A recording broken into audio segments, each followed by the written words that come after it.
And I still remember him saying that I know you're doing work for Muslim consumers, but Muslim consumers are the worst consumer. And wallahi, the mosque I used to go to, the imam of that mosque told me Facebook is haram. There are very few stories where one can say that, no one helped me and I did on my own. Very few stories. Yeah. If you, Tough. it's tough, very tough. especially in this day. We need a lot of, focus in AI and emerging technology, because that's where you can make a lot of money. So the demand is what the demand is, which basically based on that study, it was $170 billion. And the supply is, how do you create Muslim entrepreneurs? How do you create Muslim products, Muslim services? Which I wanted to build a Muslim LinkedIn. Okay. Because I felt that Muslims don't have a networking platform. What does JP Morgan Chase does? They create an environment, right? They create competition between bankers, right? They create incentives, performance, that environment forces people to say, listen, I need to have 2 or 3 mentors. Meet Faisal Masood, a powerhouse in technology and operations with over 25 years of game-changing experience. He's honed his skills at industry giants like J.P. Morgan Chase and Ernst & Young, shaping the very infrastructure of modern banking. But Faisal's journey didn't start there. With a master's in electrical engineering and computer science, he was an e-commerce pioneer, co-founding a startup that was successfully acquired back in 2000. Beyond the boardroom, his real passion is empowering others. He's the founder of the American Muslim Consumer Consortium, a nonprofit dedicated to developing a thriving market and fostering entrepreneurship. So you mentioned something that I was really glad that you mentioned it, which was that question, what's after today? But before we get there, what's your story? Sure. So, Bismillahirrahmanirrahim. Assalamu alaikum. Jazakallah for giving me the opportunity. And, my story is very compelling. My story is long. And my story has a lot of twists and turns. That's what I tell. I tell people, listen, it's complicated. And so, traditionally or by heart, I'm an engineer, but I never worked as an engineer, honestly. And, for the first time, I worked as a salesperson, and then I got into process engineering, which is manufacturing, and that was at Dayton, Ohio. 1994 to 98, I worked for General Motors. And I kind of felt that it is not for me. Okay. So I left General Motors and I came to New Jersey, started business with a couple of my friends. Actually, they were already doing business, and I joined them. And at that time, this is 1998, information technology was booming. Yeah. The Y2K issue was kind of a big challenge for Wall Street. And What's the project? Y2K. What is that? That's year 2000. Okay. So, you guys are younger, and that's why you don't know Y2K.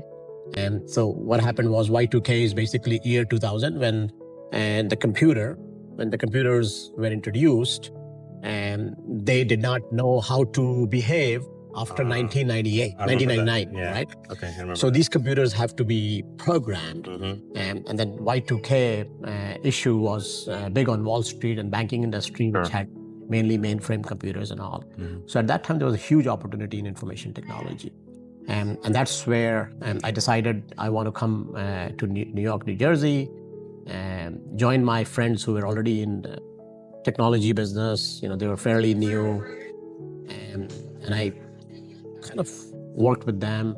The very first year, we did almost $3 million business. The second year, we did $13 million business. And that's during that time, .com was also booming.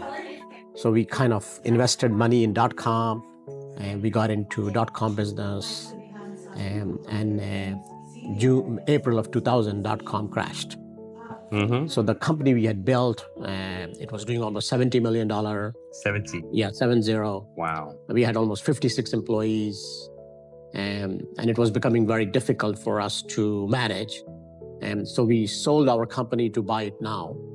And Buy It Now was a Tulsa, Oklahoma-based company backed by a lot of ventures like Star Media, Clear Channel, LR Media, Premier Radio, and we sold that company to them. And it was it was not a very lucrative exit because the dot-com market had already crashed, and we wanted to kind of transition to a more known brand, and that's why we chose Buy It Now. And I remained the chief operating officer of that company till December 2000, which was the merged entity. And we shifted we consolidated a lot of businesses and offices. They had offices in Tulsa, in Denver, many other areas. We consolidated, and then in 2000 December, I exited the company. And then, of course, I kind of felt that what needs to be done. So I started a business in India. And, I kind of always felt that if I have made any money, I have to go back and invest in my community. So I started a technology business in India at that time. And that business did not do very well. It failed. And I started a hedge fund, a small hedge fund. And that business did not work. 9/11 happened and I had to shut it down. And I started a marketing company for Hispanics because at that time, Hispanic market was booming at that time. And, that also did not do well. So I had to shut it down. So there were many failures, I had. And then why is that? What do you think that? I would say that, the very first success, I thought that I can just replicate it easily. And business is not easy to replicate. So I was so confident that since I had first success, and since I was able to scale company and sell it, I thought I could do it very easily. And that was my biggest mistake. Is it because you were solving a different problem, or you were targeting a different market? That's why you think it was the reason why you failed, or what was it exactly? You're absolutely right. And I felt that I can do business in any market, in any segment. Because if you remember, the first failure I had was a company in India. Yes. So in India, new market, new environment. And I thought that I could go back to India, my homeland, and I could do wonders. Yeah. I felt. The second business was a hedge fund. I thought that I know people in finance, and there were a couple of good people who knew financial market, and I trusted on them. That did not work. Then I went to Hispanic market, right? I thought that, I can build a brand within the Hispanic market, and that did not work. So yes, you're absolutely right. For business, later on, I realized that, it's not easy to just scale, knowing that, yes, you could do it. You have to have the domain expertise. And that was a mistake. And so I went back to corporate America, JP Morgan Chase. When I had my technology business, JP Morgan Chase was my client. I had done a lot of work with them. So I knew a lot of people over there. And, they hired me because as a vendor, I was great. And so they hired me. And, I kind of started my career at JP Morgan. And in 2006, I got bored, right? I said, this is not working. But since I had 2 kids by then, and I had a house, I had a mortgage to pay. And I could not just leave my job. My wife was not working. So part-time, I started looking into the Muslim market. And that's when I started M-Link, Muslim Link, which I wanted to build a Muslim LinkedIn. Okay. Because I felt that Muslims don't have a networking platform. And when I was in business, I felt that access to capital and access to network is so important, which when I had a business, I did not have that. Yeah. So I kind of felt that why not create a platform where we could give Muslims, who are enterprising, who are professionals, access to network and access to capital. And that's when we started to work on M-Link. a couple of my lawyers advised not to keep LinkedIn because I had a domain name LinkedIn at that time, because LinkedIn and then LinkedIn, M is for Muslims. Yeah. But some of my lawyers said that no, lawyer friend who did pro bono work for us, they said don't do it. And then of course 2008 financial crisis happened. So when the financial crisis happened, we had some seed investors who were investing in the company. They kind of backed out, and I had to shut down MLink also, right?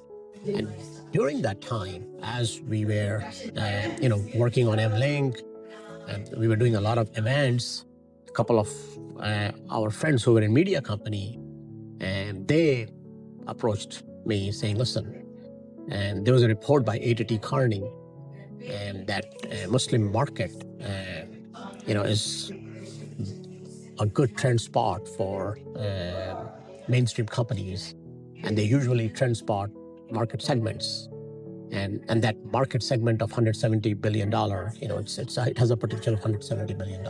Yeah. And so they asked me, can you do something? Because they kind of felt that, I was an entrepreneur.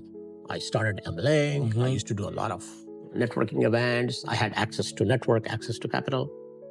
So I said, yeah, let's work on it. We had a small group, and we put a plan to do a first AMCC conference, which is American Muslim Consumer Conference, in 2009. And what we did was we invited everyone who was interviewed in that report. There were many people who was interviewed in that report, like, Adnan Durrani, and he was a CEO of American Halal Company.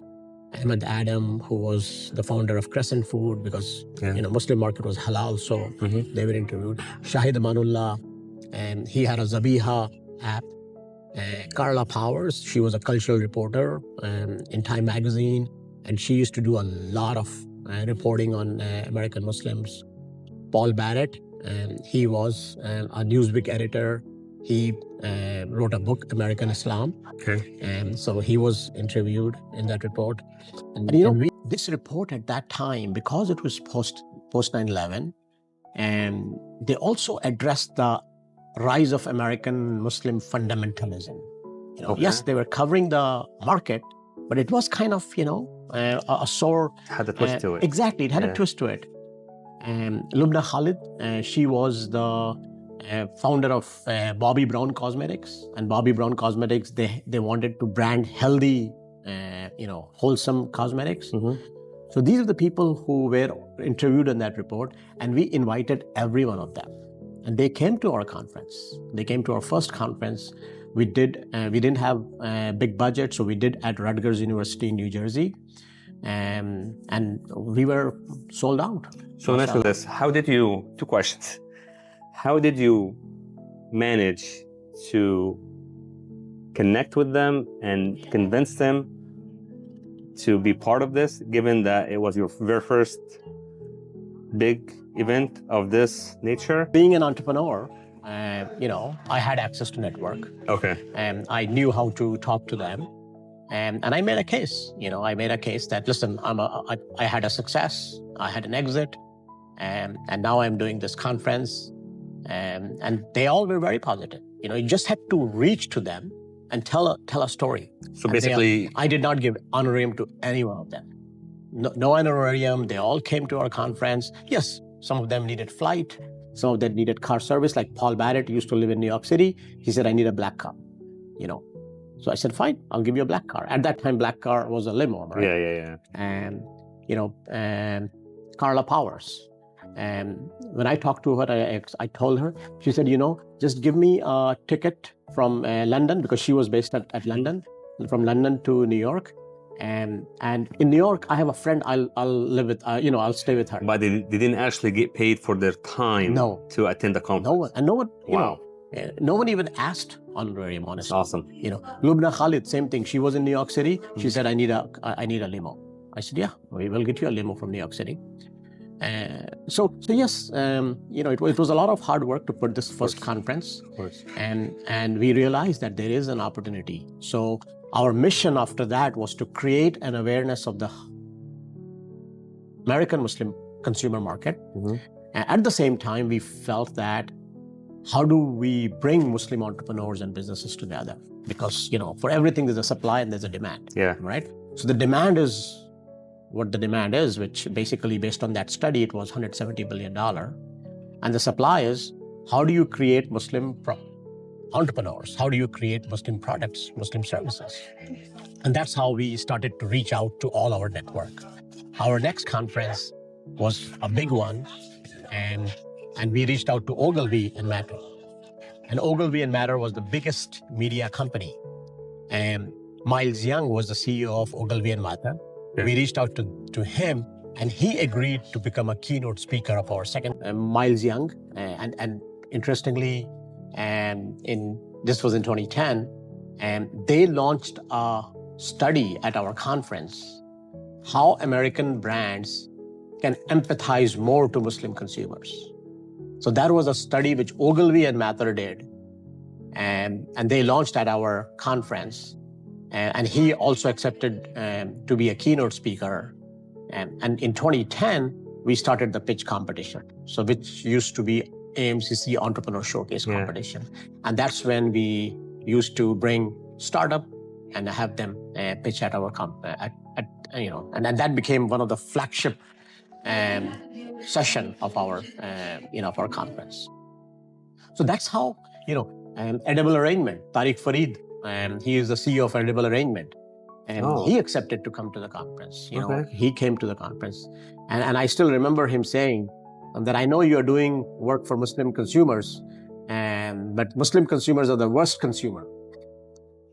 And I said, Tariq, he says, yeah, I know. I have this experience, and on my website, I have Eid baskets, and I have Hanukkah baskets, and my Hanukkah baskets I sell 10 times than my Eid baskets. Edible Arrangement, they have the flour, they have the food, right? Yeah. And amazingly, Tariq came again in 2012 to our conference. He believed in us. And actually, I wanted him to be a keynote speaker here.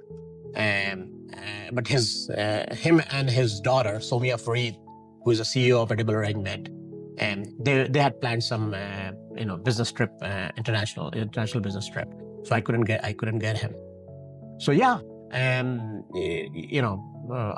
as I said that, once you have access to network, people will listen to you, right? It's how do you get to that network? Yeah. So we slowly started building it in 2014, and we worked within our standard to launch our first study, which is the North American Muslim market. We call that as the Muslim Green.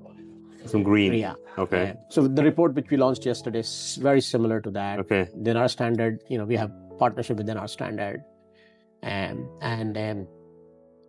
that's how our journey of AMCC continued.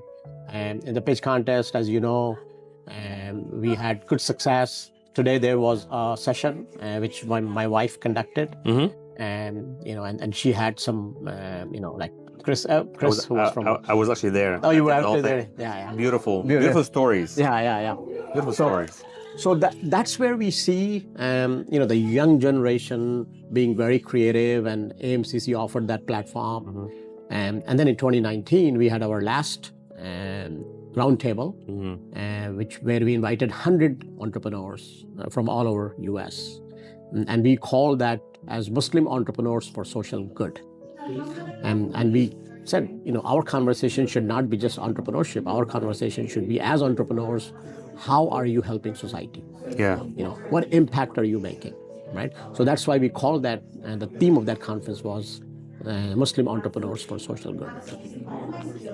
So what we did was, we had everyone said, let's give everyone some work to do, and we during the roundtable, everyone kind of pitched their ideas, and we crafted a 5 to 10 year roadmap of how Muslim entrepreneurs can grow in America. And we published that report also in 2019. Yeah. And then 2020, COVID hit. So, we had to shut down, right? There was no opportunity to do any events. Not even virtual? Virtual, we kind of felt that, virtual was not, not the kind of impact we could create. I see. So, yes, we felt that we felt that we are more Just a connected person. it's more connect. It has to be in-person connection. So I started talking to a lot of people in our community, saying how can we revive, right? And that's when Waleed was in our close circle, and Waleed was part of Islamic Relief in 2009 when we started AMCC. So he has been coming to AMCC since 2009, and at that time he was fairly young. Probably he had just graduated from college. So Waleed introduced me to Shoaib, and we started talking. I made trips to Toronto. I came to Dallas. They have a Dallas office, and that's how we started to recraft our story, relaunch AMCC, and develop Thrive. Right.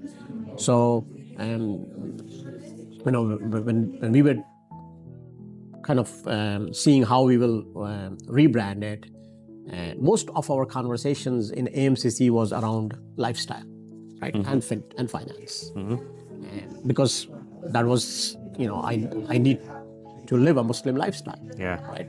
So for me, food, fashion, and travel is very important. I need to invest my money halal way, so finance was important. So most of our topics revolved around food, fashion, finance, lifestyle, and a little bit of tech here and there. So when we wanted to relaunch Thrive, or relaunch AMCC as Thrive, we felt that the community has grown so much, and the community has different needs now, and there are opportunities in different sectors.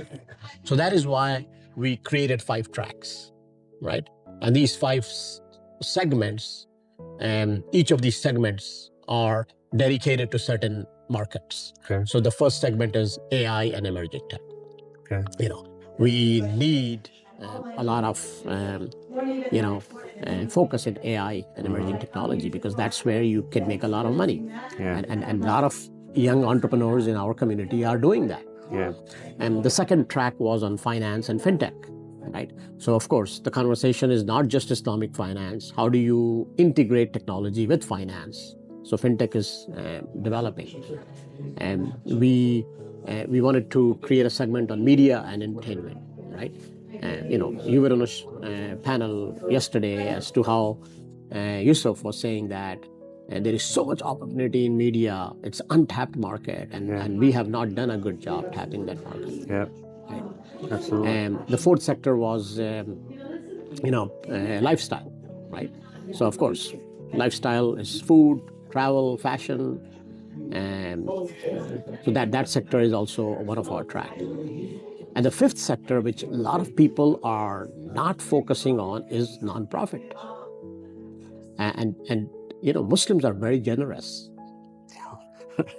They are. Honestly, if you chat GPT and you say how much Muslims donated in 2024, chat GPT will say $4.3 billion. Exactly. We are the number one community in the US that gives back. Exactly.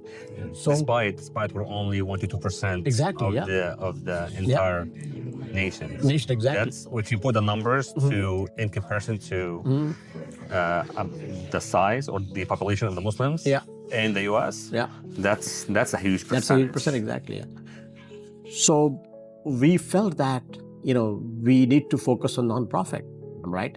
Both from governance, both from how controls could be put in place, both structural, development in nonprofits, both how nonprofit can become more sustainable, how nonprofits can use more technology, how nonprofits can use more marketing, right? Digital marketing to market themselves. So these are few things which which has to happen in nonprofit. Yeah. Right. So that is why the fifth segment is a nonprofit. And so and the whole idea is that how do we create ecosystem of investors, entrepreneurs, startup founders, change makers, nonprofit leaders. Right? Ecosystem is, when I said earlier that access to network and access to capital, that is two primary thing any entrepreneur needs. Right? If an entrepreneur does not have access to network, if an entrepreneur does not have access to capital, it's very difficult. There are very few stories where one can say that, no one helped me and I did on my own. Very few stories. Yeah. It's tough. It's very tough. Especially in this day and age, right?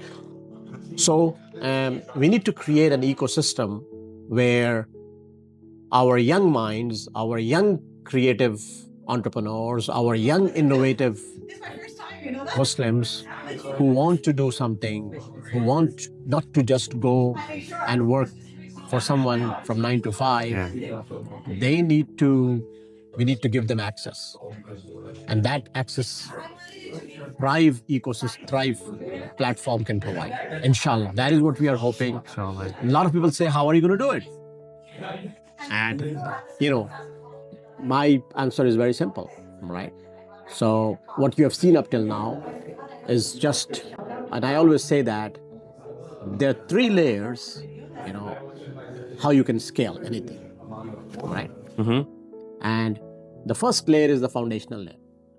And since I'm a technologist, I always use that framework. I love this analogy. Exactly. And in any technology, and the reason I say is this because last 30 years, technology framework has been used everywhere to scale. True. So why not use it? True. So the first layer is foundational. The second layer is platform. And the third layer is the application, the user layer, right? Because that's where the engagement, the interaction, the communication happens. So what we have done is, we have the foundational layer, which is driven by the data and insights, right? Which yes, we are video.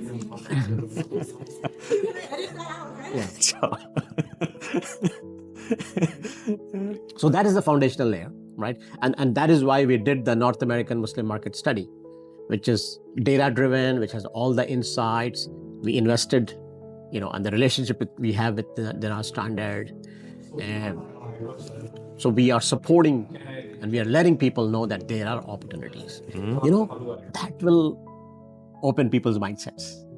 That is so powerful. That is so powerful for me, and for anyone who wants to leverage that data is also powerful. Absolutely. Right? Because data drives creativity. Everything. Right? Data drives decisioning. And that's unfortunately, this is the main thing that we are lacking right now. Yep. Because we are using other tools. Yep. And actually, there was a study that I came across which says that we as Muslims, we lose 68% of our own data. Yep.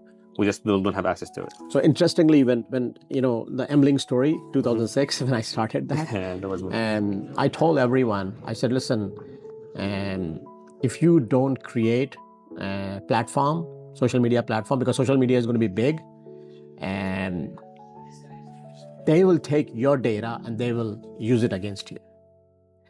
And wallahi, the mosque I used to go to, the imam of that mosque told me Facebook is haram. Haram. At that time. At that time. Now he says, no, Facebook is okay. It's everywhere. Everyone is on it. This is the word that I keep hearing. Everyone is on it, so we have to use it. You have to use it. So at that time, and I said, if we don't create our platform, because I know based on what is happening, social media is going to be big. They will use our, and that's what's happening today. Look at the data they have, and they are using that data to market against us. Mm-hmm. Now, what would be your answers to? So you're saying right now we have to build our own, right? Absolutely. But I'm gonna be open. Yeah. A lot of people tried, but they get shut down by our own people. Own people like that. then they say, you know what? Why should I even bother to do it? You build something that it is beneficial to the masajid, to the non-for-profits, but the first answer would be, well, I want to reach out to everyone. Everyone is on this or is on that. Why would I use a third? You know what I mean? So we don't have that mentality of giving us the push. Yeah. So how can we solve this? That is not an easy problem to fix. And I'll tell you why it's not an easy problem to fix. So go 30, 40 years ago, right? When most of us came as immigrant, first generation, right? For them, it was all about survival. Yeah. Right? For them, it was like wherever they had come from, most of them, they had gone through difficult hardships, livelihood. So for them, it was survival, right? So what they did was they told their kids to become doctors and engineers. And look at, mashallah, we have so many doctors and engineers. Yeah. And now, these kids, they are not telling their kids to become doctors and engineers. They are telling them to become more creative. They are telling them to become more innovative. They are telling them to become entrepreneurs. They are telling to become media guy, journalist, right? So it took 30 years. It's a full generation. To change the mindset. Yeah. Even if we start working today, and if it takes 30 years to build our own product, own platform, that's fine. It's going to take time. It's a mindset change. But it has to start somewhere. Remember, one session, one guy said, when is a good time to buy real estate? And he said, Yesterday. Yeah. But if you did not buy yesterday, buy today. Am I right? Right. So those are the things which we have to start thinking, and we have to inculcate those attitude in our younger generation, right? And that is why data is so important. Right? When you go to a younger generation and you say, listen, Dad, why will I put my time in a company marketing to Muslims? And he says, son, look at this data. So that's important. Am I right? And that is why it is going to take some time, but it has to start. I think platform like Thrive, brings that aspect of creativity, brings that aspect of innovation, brings those people together to think, right? The other thing which we always lack in our community is collaboration and communication, right? I always call C&C, right? So we have to be more collaborative. We have to communicate more. Look at, to a place where you live, even two mosques will not talk to each other, right? So there are challenges. There are challenges in our community. There are issues in our community. And, platform like this, I always say that we should have 100 Thrive platform, right? And we don't want to be the pioneer. We want anyone else to come and develop the Thrive platform. We'll help them. But if we really want to evolve, if we really want to grow, if we really want to change, we have to collaborate and communicate. Look at the Chinese, right? The Chinese did not use Facebook. The Chinese did not use Twitter. They built their own product. From the ground up. From the ground up. Because they said that, listen, we have the mass. We have 1.3 billion, 1.4 billion people in our country. And of course, the government and all. So, yes, for us, it is difficult to kind of say that we are 1.8 billion and we could do that. It's not happening that way, right? It's not happening. And there has to be a business case. There has to be a valid rationale, the reasoning of why you're doing it. And it's going to take some time, but you have to start the process. Right? Now, what about, so yes, we did mention about bringing people together, bringing investors together, entrepreneurs and all that. What about mentorship? Now, the young generation, they need people that have done it before. And they know the ins and outs. They know the problems and the challenges that those young generation may face, which can save them a lot of time. So how can we also, not only to, of course, investors, 100% is needed. A platform like this to connect a network, that's needed. But what about the mentorship? Now, how can we also connect those with mentors that are willing to give a small portion of their time and knowledge and experience to give those young generation the push to allow them to save time? So I have done an extensive analysis of the mentorship and the mentee relationship. Okay. Right? And unfortunately, the mentorship and the mentee relationship only works if there is some connection, some common connection, right? And I'll give you an example. Okay. When you start your career at JP Morgan Chase as a banker, you are never assigned a mentor. You're told, as you progress in your career, make sure you have 2 or 3 mentors. Right. The reason is because the bank knows that this is a profession where a person cannot survive unless and until he or she has a mentor.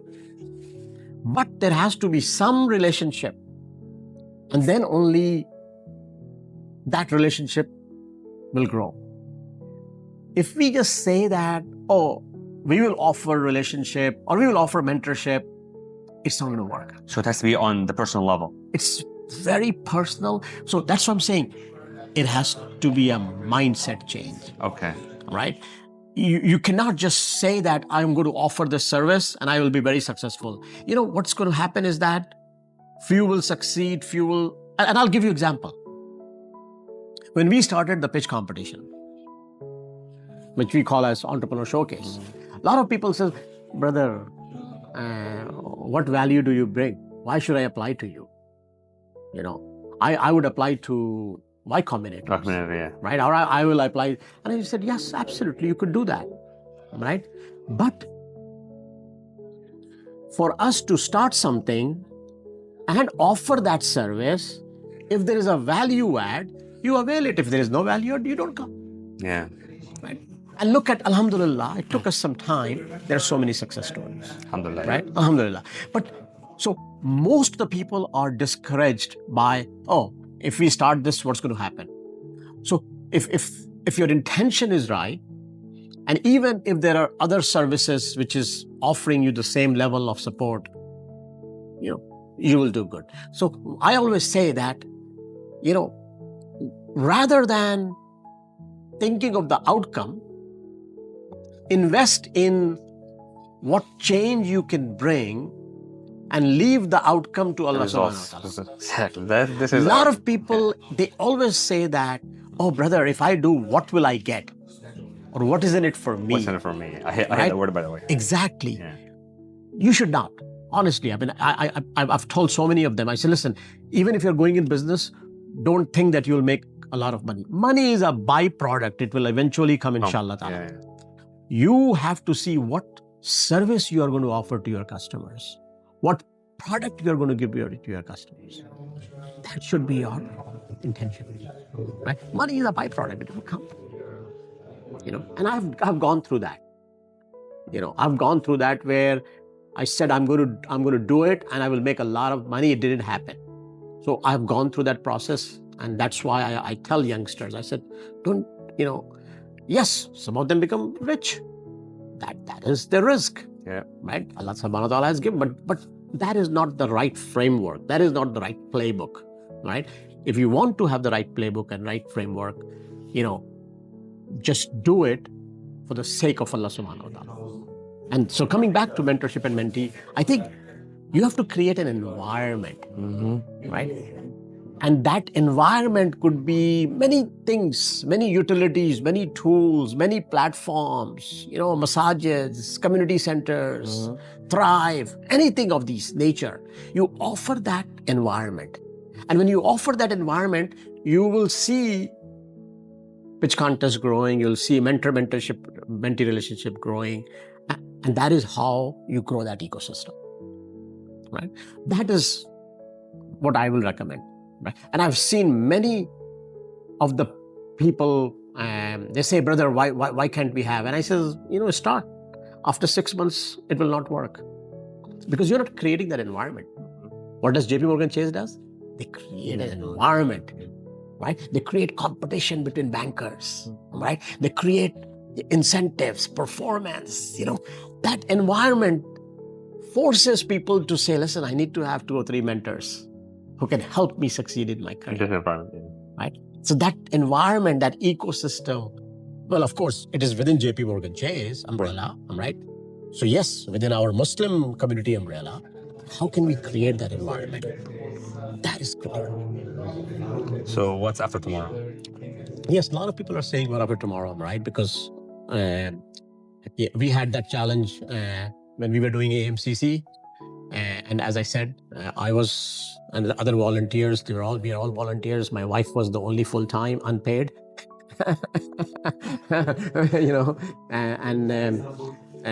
It was challenging for us to keep on doing, I would say that there's no definite playbook as to how we will evolve, but there are many conversations happening as to how do we keep it, going. As I said, that we have the foundation, we have the platform. Now we have to start building utilities and tools, right? So these utilities and tools, not one tool will work. There could be many tools. Can we provide that ecosystem for people to leverage, and this platform and this tool to create utilities, to create tools? And one tool could be a marketplace, one tool could be a mentorship mentee, one tool could be pitch contest, one tool could be entrepreneurship, capital, raising capital. All of these tools and utilities, that is the creativity which we have to start offering to people who have come to our hope or who are looking at Thrive, to see how they can be helped or even how they can help us. Because, it's never one way, it's always two-way. What would be the one advice you would give? So the one advice I will give to everyone, which I always say, right? There's only 3 things you need to succeed. Number 1 is communication. Number 2 is communication. Number 3 is communication. We have to communicate more. I see that challenge everywhere. And I personally have gone through these, and I know if you start communicating, you will start to interact more. You will start to engage more. You can story tell more. When you talk to your funders or financiers, you can be better communicator. They will understand your story better. They can invest more. The underlying thing is communication. The one thing I want to end up with, when I walked in yesterday, the first impression, I was very welcomed. And normally you don't get this from everyone. So right. I felt like I've been here before. MashaAllah. So Alhamdulillah. It meant so much. No, Jazakallah.